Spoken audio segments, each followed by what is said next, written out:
my daisies. Hi, how you doing? I have been gone for like 3 weeks. Life was lifing, but I'm back, and today I just want to do like a light-hearted little video. I'm going to be reacting to the TikTok video, and then we will talk about what is being said in that video. I'll just add my opinion.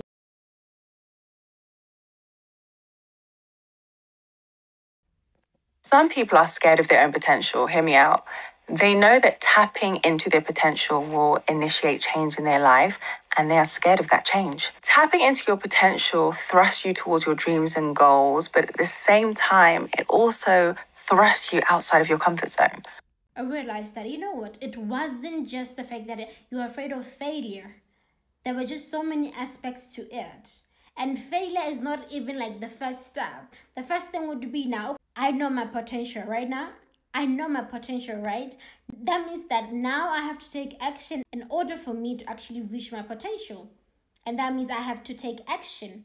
And by taking action, I'm getting out of my comfort zone, because my potential is not in my comfort zone. So now I have to get out of my comfort zone in order for me to reach my potential. Let's say I actually take action, I start doing something towards my potential, while still uncomfortable, while still terrified, right? I actually do it, and it's uncomfortable, it's scary, it's unfamiliar. I think that's why most of the time we end up self-sabotaging by going back to what's familiar, because now everything is just so unfamiliar and it becomes terrifying. You end up self-sabotaging by going back to what's familiar. And one thing that I've noticed in my life is that I would start a lot of things, but then when I have to maintain them, see whether actually they will bear fruits or not, I self-sabotage. I become impatient, then I end up terrified that this is gonna fail. We are not even at a point where we can say these are the results of what you have been doing.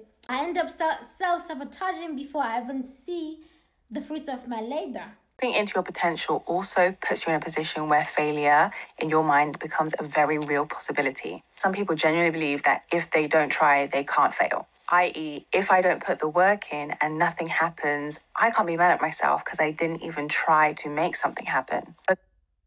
And imagine this, let's say you actually try, right? You actually try and you are doing your best. You do your best. You are like, this is the best thing I've ever done. This is amazing. And it fails. And it fails. I think, like she's saying, most of the time we are afraid of that. You don't even try, like she's saying. I did my best. And my best is not enough. That means I'm not enough.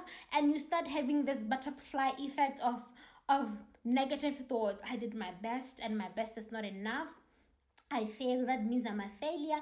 It becomes a lot. And if you just sit down and you don't take action, you don't do anything, you are not risking the possibility of feeling like a failure, and nothing happens. Life continues.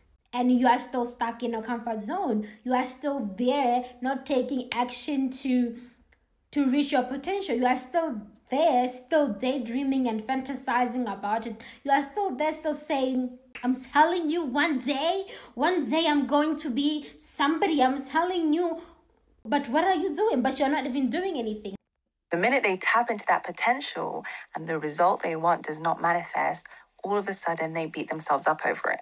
They literally know they have what it takes to make things happen, but they don't make things happen because they are afraid of what might happen if they make things happen.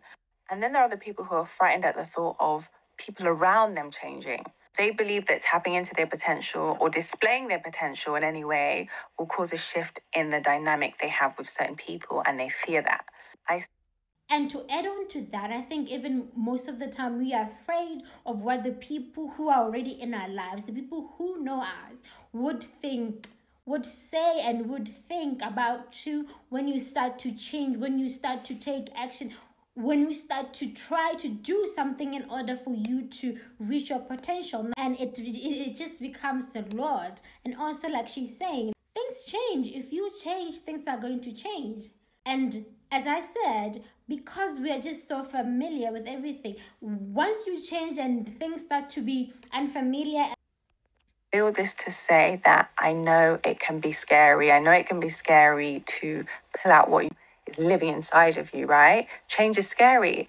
But at the end of the day, nothing is scarier than living your life without ever knowing what could have been had you tried. Yes, I do agree with her that, you know what, it's better to actually try, because what I have seen, or what I have seen in my life, I actually feel much better.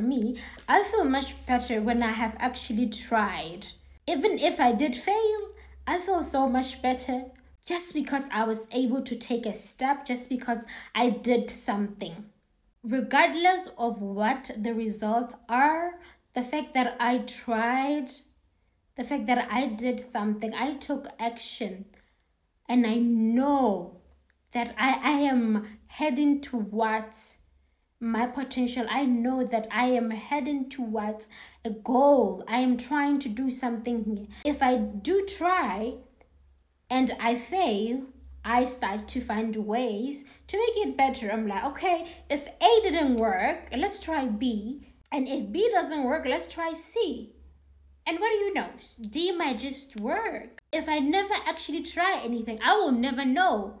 I might even just continue living, fantasizing, and think that A would have worked if I do ever try to take action. Now imagine if I try to take action after 5 years, after wasting like 5 years without doing anything, and I take action thinking that, you know what, this is going to work, and it doesn't work. Now I have to do all this.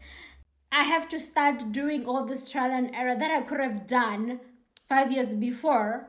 And I could be succeeding right now after finding the solution. Time is going to pass. Whether you do it or not, time is going to pass. The years are going to go by. You know this quote that says, our deepest fear is not that we are inadequate. Our deepest fear is that we are powerful beyond measure. I have noticed that sometimes I'm more afraid of something succeeding instead of it failing. Like, okay, if I actually do this and then it succeeds, can I handle the consequences of that success? Can I handle the pressure of that success?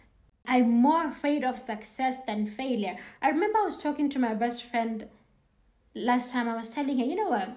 One thing that I've noticed about you, I'm talking about her, but me and her, we are just so similar in so many ways. When I say it about you, it's something that I've noticed about myself too.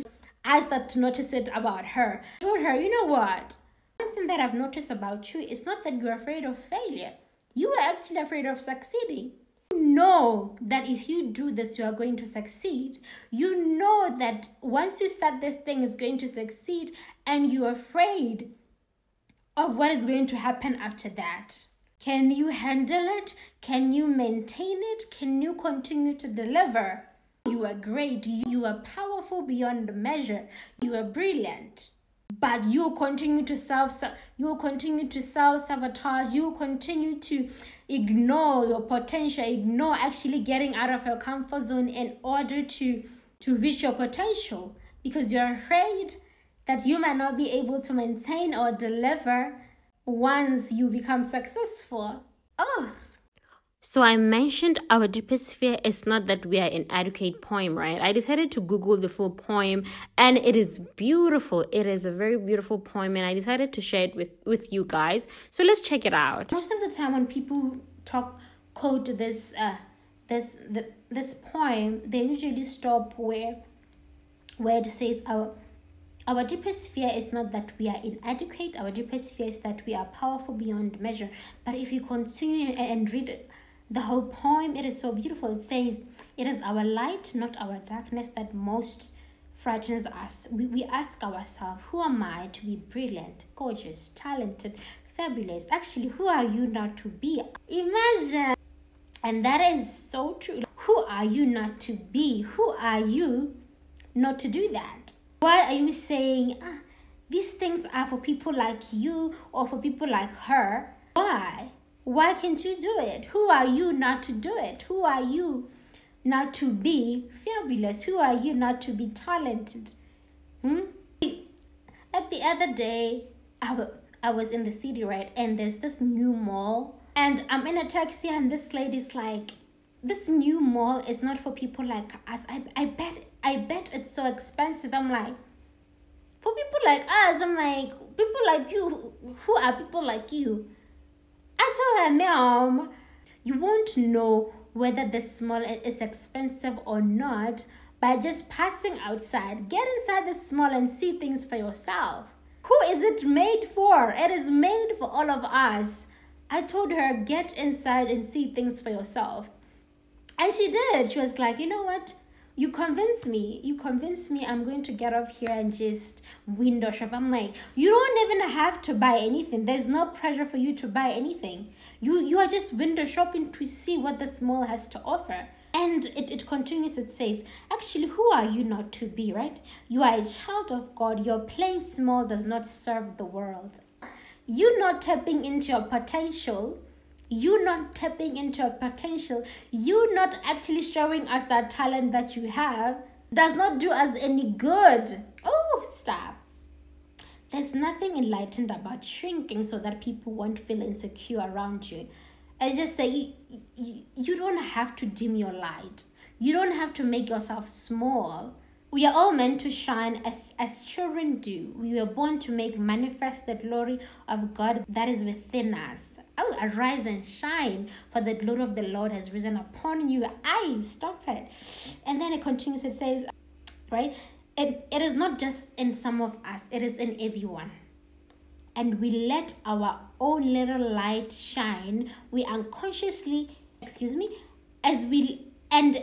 let our own little light shine, we unconsciously give other people permission to do so.